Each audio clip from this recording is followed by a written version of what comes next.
3/4 of American adults are obese or overweight, and the solution is always a shot or a pill that somebody is going to cash in on. RFK has a Googleable net worth of roughly $15 billion. They will not be taking accusatory notions of someone cashing in being a bad thing from a multimillionaire and not a Kennedy. I'm sorry. I'm sorry.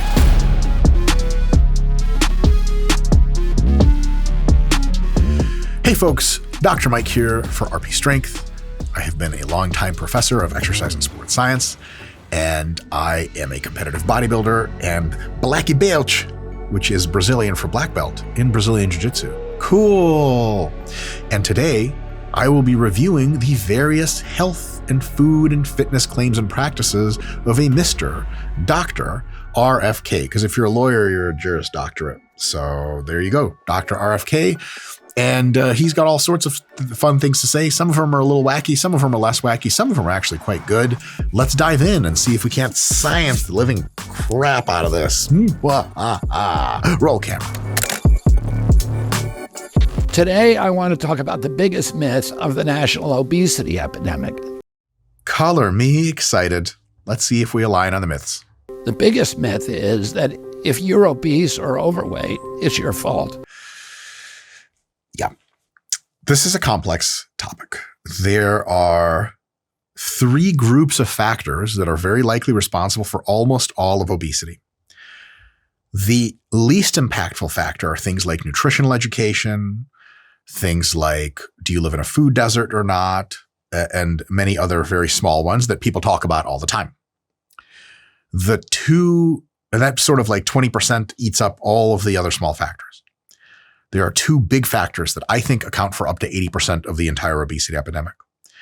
One factor is that some people have a higher than average genetic, mostly food drive.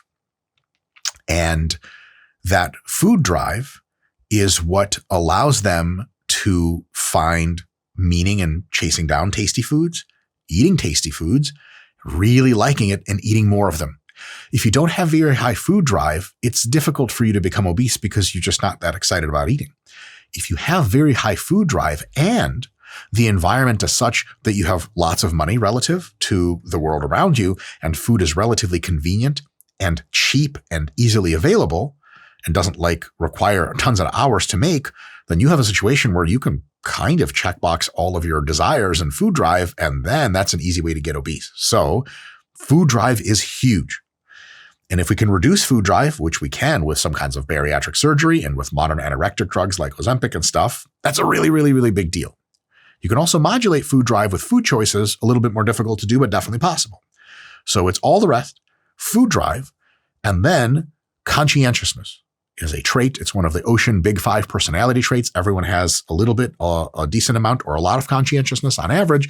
And conscientiousness is kind of like, how do you think of you and the world around you? Are you more meticulous and careful and organized? Do you plan ahead? Do you care about your health? Are you willing to delay gratification to do the not so fun things now, like eat with really good healthy foods you might not want? You want pizza rolls, but you're like, I know that's bad for me, so I'm going to put that off and eat that only occasionally. I'm going to make good choices.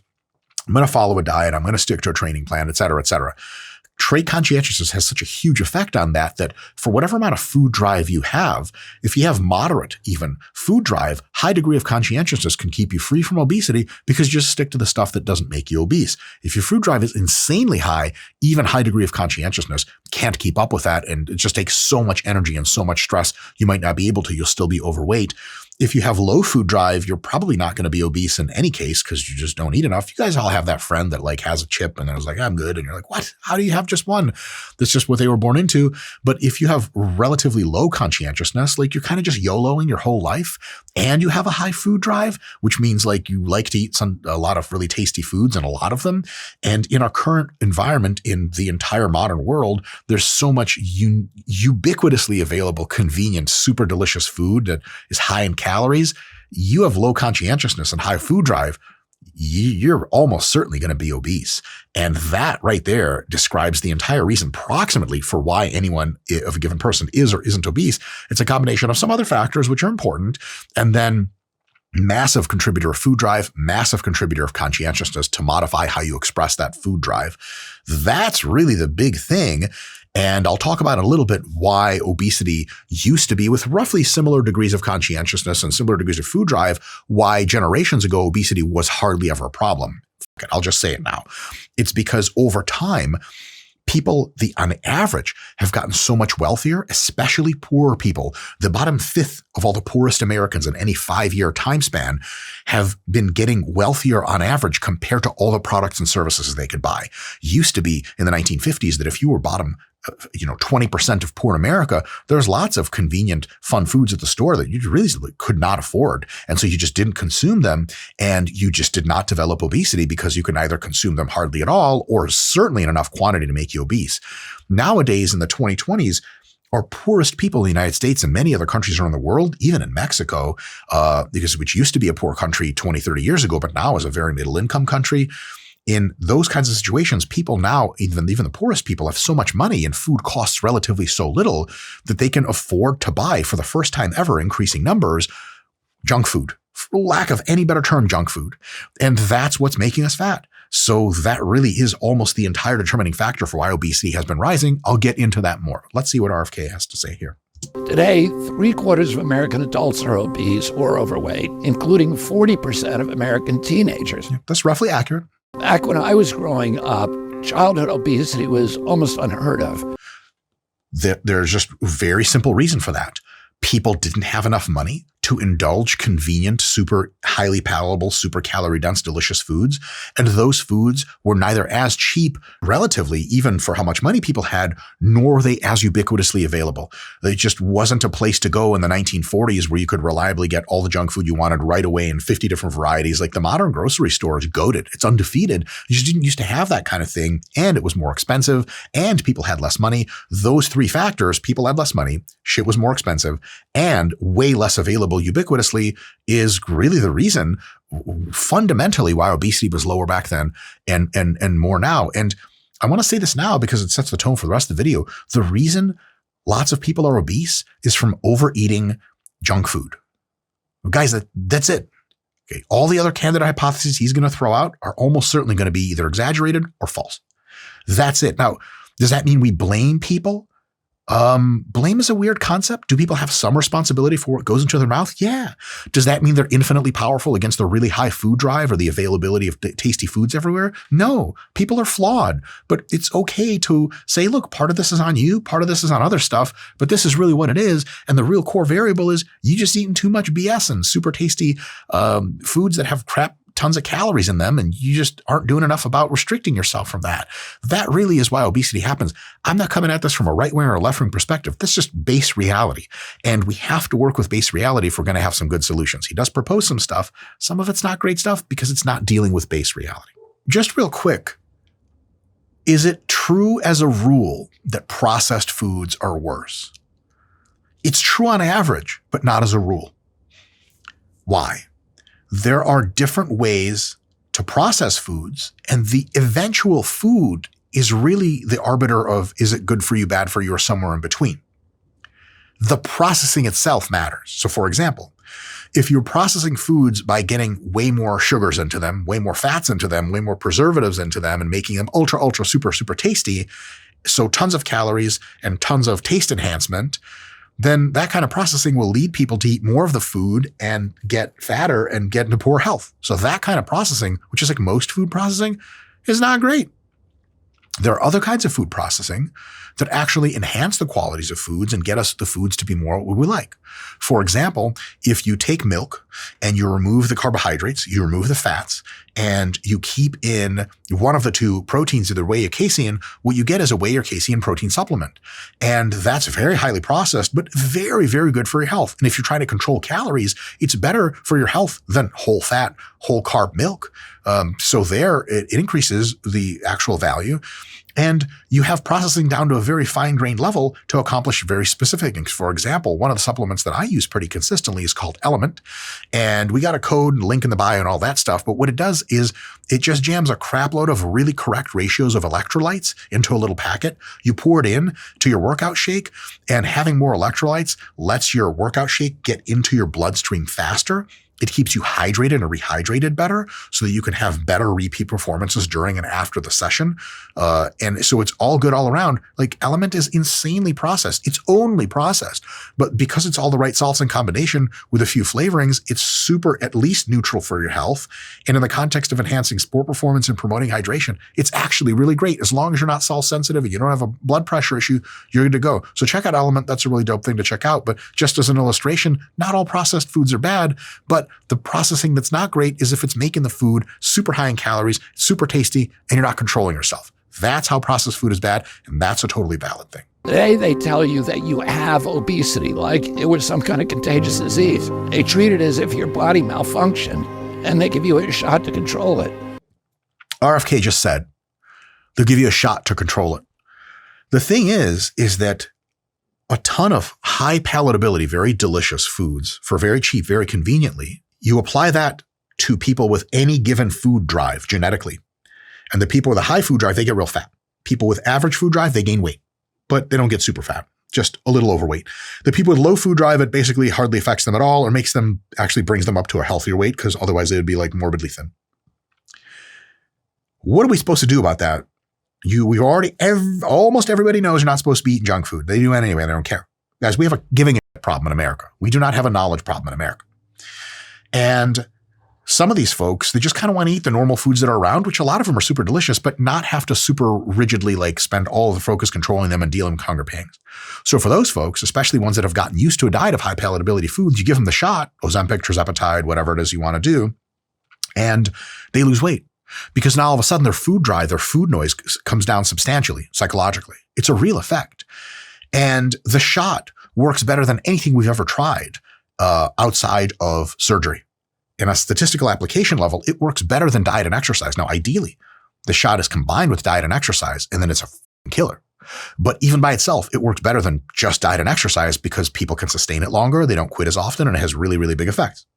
So until we can get a handle on obesity, and we also know that the average side effect profile of semaglutide, tirzepatide, et cetera, versus the risk profile of continuing to be obese is probably like a 99-to-1 trade-off of reward to risk rather. So if someone's like, well, I don't know, the shot has side effects. Do you know what the side effects of obesity are? Let me list every single disease we know that is caused or potentiated excessively or has morbid outcomes with obesity. It's not a controversy.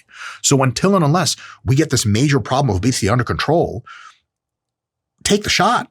You don't have to take the shot, but if it's an option, we as politicians and people of public note and people trying to teach each other science should not be poo-pooing the shot in most cases, because you got a solution for me that's going to work. It is not endocrine disrupting chemicals. It's not most of the other stuff he's going to say in the video.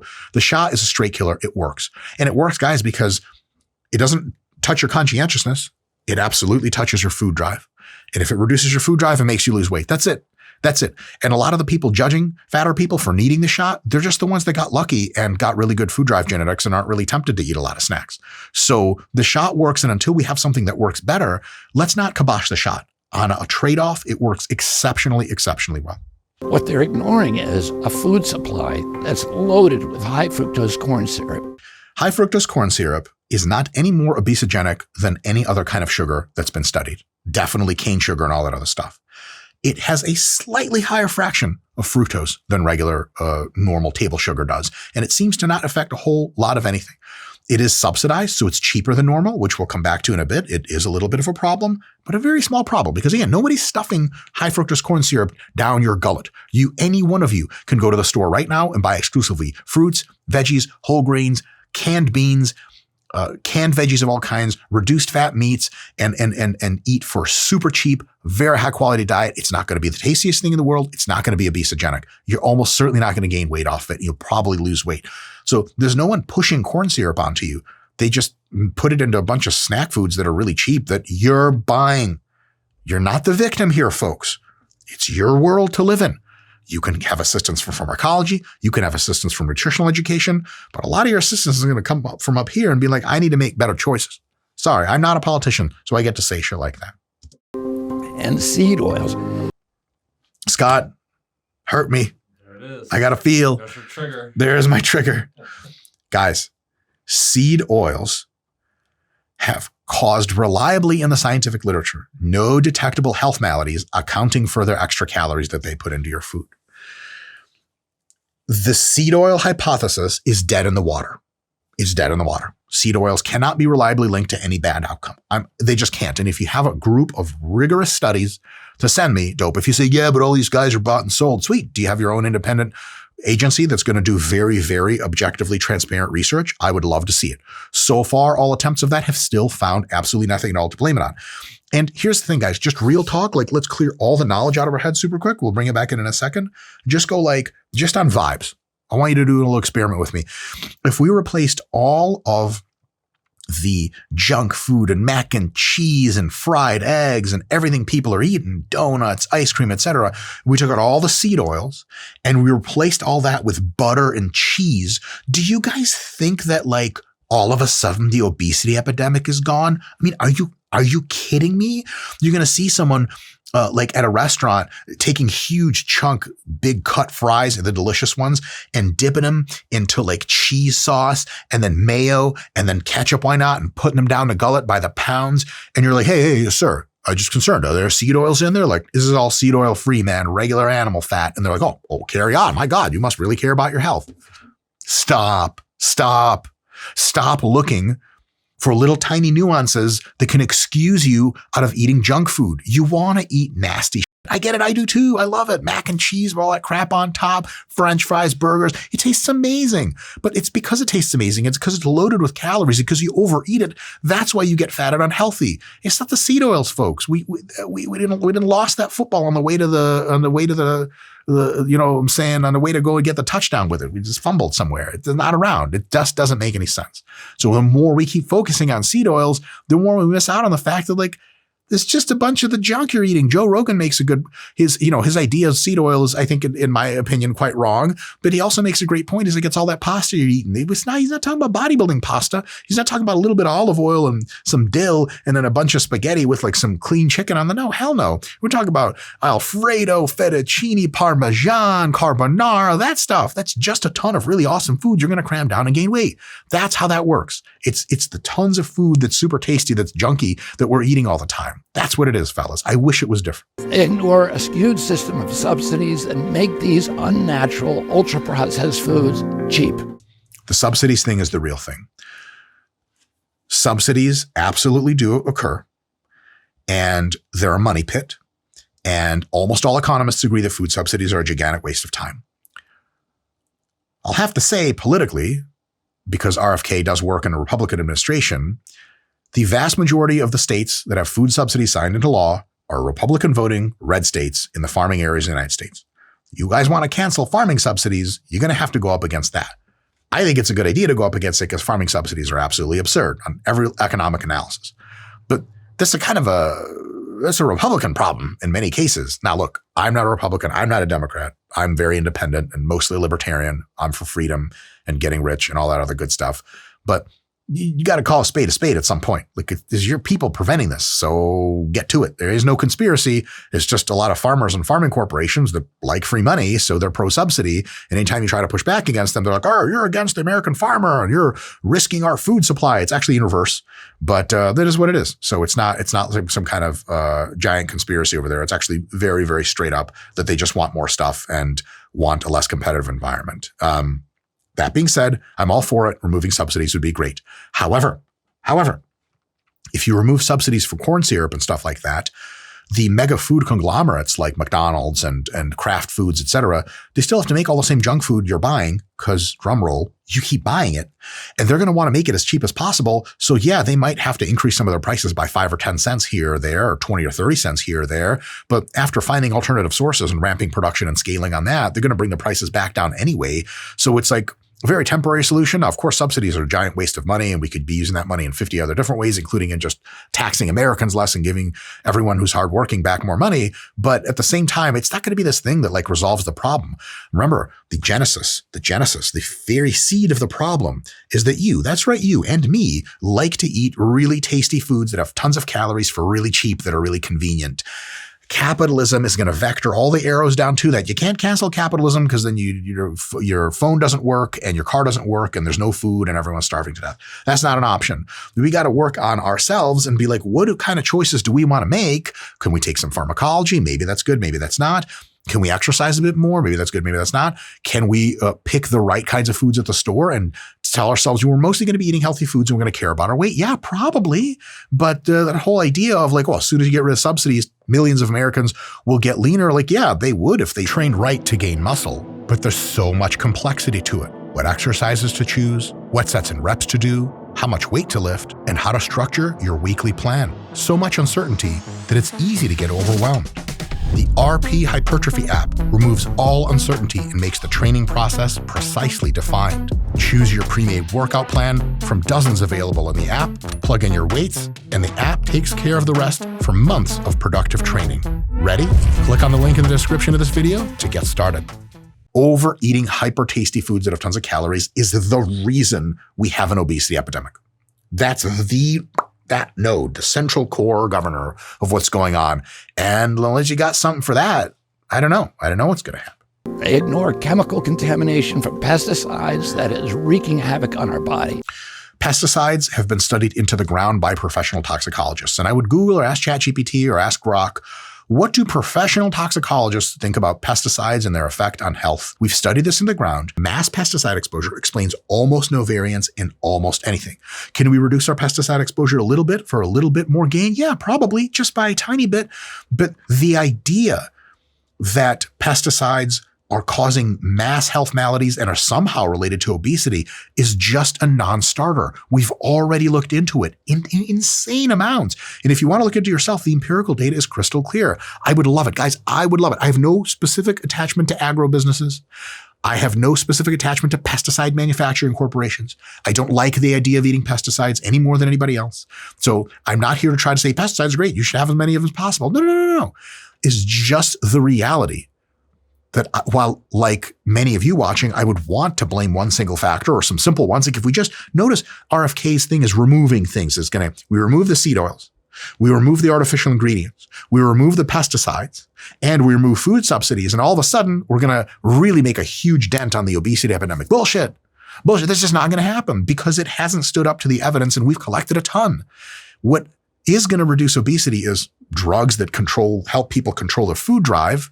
And then working with people on expressing their conscientiousness more to make better choices, and maybe some other regulatory stuff on a little bit of that 20% side. This is really going to be what's going to do obesity in. It's sure not going to be any of those things. If it was going to be those things, I would be in the first saying to be like, get rid of, trans fats were pretty bad for you. We got rid of them. I think that was a great decision. Trans fats. Seed oils are not trans fats and neither are artificial flavoring. This just ain't it. I wish it was. It's not. Folks, there is still more video to come. However, we do have a members section where you get a much more expanded version of this video with tons of my BS politically incorrect points inserted and more science and knowledge and tons of other informative videos that come out basically weekly to get you guys going. We got training vlogs from myself and Jared. We got the whole thing. So give the members area a shot. Link up to buy. Otherwise, let's get back to the video. I do. I take a lot of vitamins. I can't even list them to you here because I couldn't even remember them all, but I take a ton of vitamins and nutrients. I don't have a problem with this at all. I think it's great. But just to make something very clear, almost all vitamins and nutrients are much less regulated than foods and way less regulated than drugs. And he's for removing poisons from the foods. And he's pretty anti-drug in the sense of, like Ozempic and tirzepatide and stuff like that and various other drugs, vaccines. And at the same time, he's taking supplements he doesn't even remember what they're called. And they're not regulated nearly as extremely. And I'm not saying regulation is a good thing. As all the other things he thinks aren't as regulated enough. So it's kind of curious, like why supplements are just chemicals. Guys, they're all just drugs all the way down the line. Your body does not discriminate. It treats everything as a chemical because it's a chemical. So this whole idea of, but I take tons of supplements, but the drugs are bad, is nonsense. It's straight up nonsense. Forgive me. I'm on an anti-aging protocol from my doctor that includes testosterone replacement. That's cool. Scott, he looks like TRT grandpa, doesn't he? A little redder than average, but more jacked and kind of more alive looking. Yeah. and but I don't take any steroids. I don't take any anabolic steroids or anything. Okay, so testosterone is an anabolic steroid, but that's just being pedantic. TRT I use is bioidentical to what my body produced. False. The TRT you use is almost certainly either pegged with an enanthate ester or a cypionate ester so that it can be really slow to release and give you a similar kind of release that your testicles would.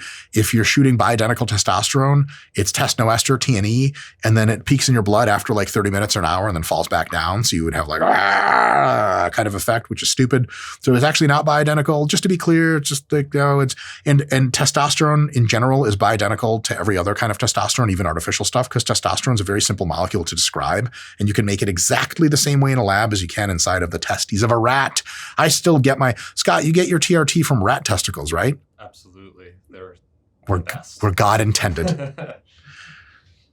Someone's like, is that a thing of macadamia nuts? You're like, rat balls, actually. Oop, you want one? They're like, I'm actually quite good and missing out on test. All right, workout stuff. Finally. Who else? The Joe's Rocky Way. Let's go. Anybody tries. Seriously. Yeah. Get it, Bobby. Let's go. Oh yeah, his name is Robert, so they call him Bobby. What do I think about this? I think that at RFK's age, being able to do pull-ups like this is absolutely ultra impressive and amazing. And I think very many Americans of his age, younger and older, should consider resistance training with as much diligence and focus as he does. I think this is awesome, awesome stuff.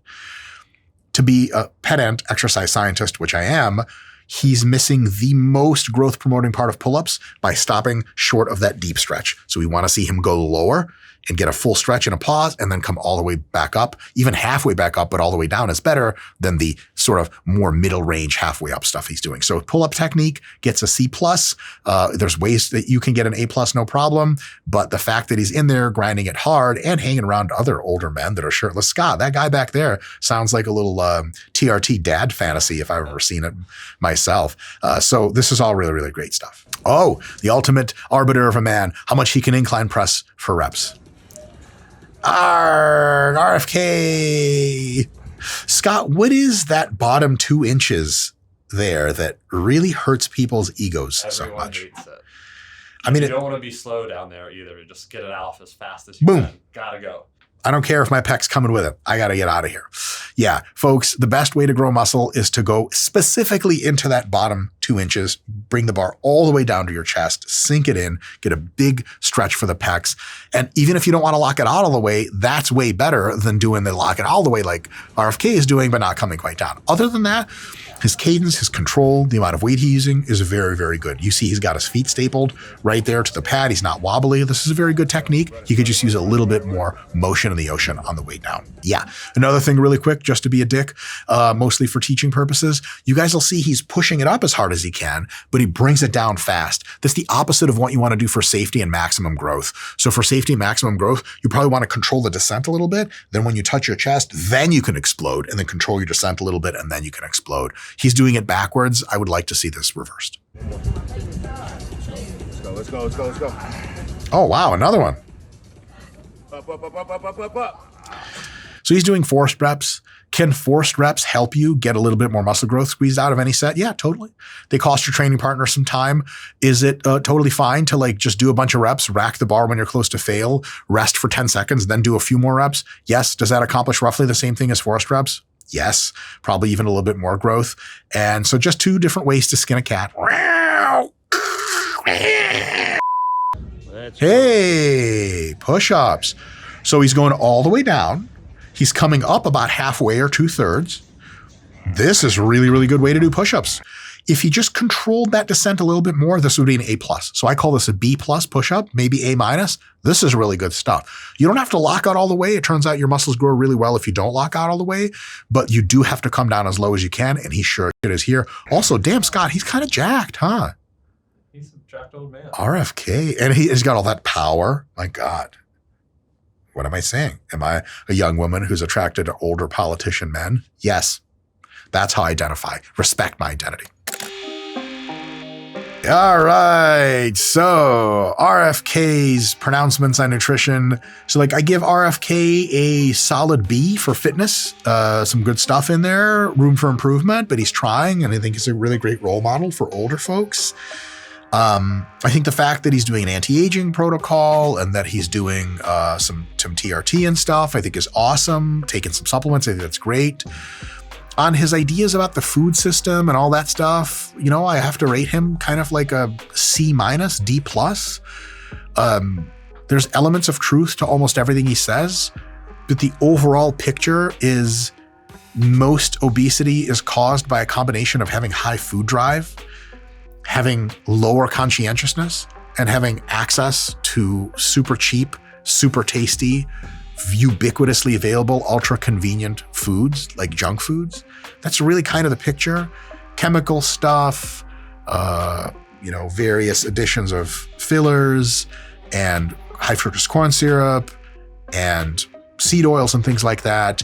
They've been studied into the ground. They're just not explaining the obesity epidemic, and they're not explaining our big problem with chronic health. That has other explanations that I listed in this video. So I just wouldn't get overall general health advice from RFK, but I think as a role model and as a person that wants to help us Americans enhance our fitness, I think his dedication to exercise and to good eating.